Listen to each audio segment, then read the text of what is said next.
तो जाहिर है रांची हिंसा पर सवाल उठे हैं, उठते रहेंगे, क्योंकि कहीं ना कहीं ये पूरा मामला तंत्र की विफलता का है। ये समझिए कि इस मामले में अब तक क्या क्या हुआ है। तो रांची में अब हालात जो हैं बिल्कुल सामान्य होने लगे हैं। इंटरनेट सेवा को शहर में बहाल कर दिया गया है। 10 जून को रांची में नमाज के बाद जो हिंसा हुई थी, 2 लोगों की मौत हुई थी और हिंसा की जांच के लिए सीएम हेमंत सोरेन ने निर्देश दिया और एक हाई लेवल कमेटी बनाई। 2 सदस्यीय कमेटी में वरिष्ठ आईएएस अधिकारियों को रखा गया, अमिताभ कौशल और एडीजी संजय लाटकर, और अगले 5 दिनों में उन्हें अपनी रिपोर्ट सरकार को सौंपनी है। और अब तक 25 एफआईआर दर्ज किए गए हैं, 22 नामजद और हजारों अज्ञात के खिलाफ मामला दर्ज किया गया है। आगे बढ़ते हैं।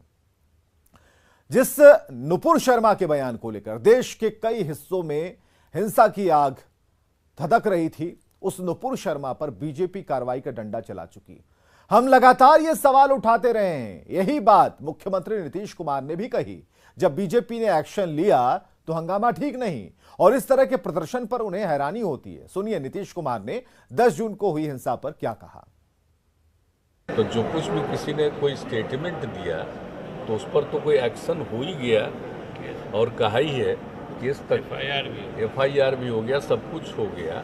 तो उसके बाद भी अगर इस तरह की कोई बात हो रही है तो इस पर जरूर ध्यान रखना चाहिए।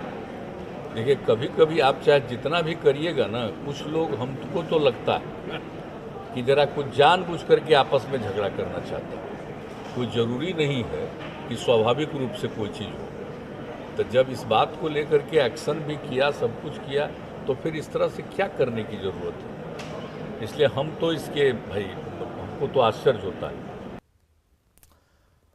अब आप 10 जून की हिंसा पर नीतीश कुमार की हैरानी के मायने को समझिए। नुपुर शर्मा पर कथित विवादित टिप्पणी करने का आरोप है। जब विरोध जताया गया तो बीजेपी ने एक्शन लिया। भारतीय जनता पार्टी ने नुपुर शर्मा को पैगंबर मोहब्बत पर दिए गए कथित विवादित बयान के लिए पार्टी से निकाल दिया है, क्योंकि नुपुर शर्मा के बयान का मुस्लिम समुदाय ने भारी विरोध किया था। बीजेपी ने औपचारिक तौर पर नुपुर शर्मा के बयान का खंडन किया है। बीजेपी ने साफ किया है कि नुपुर शर्मा का बयान पार्टी का स्टैंड नहीं है।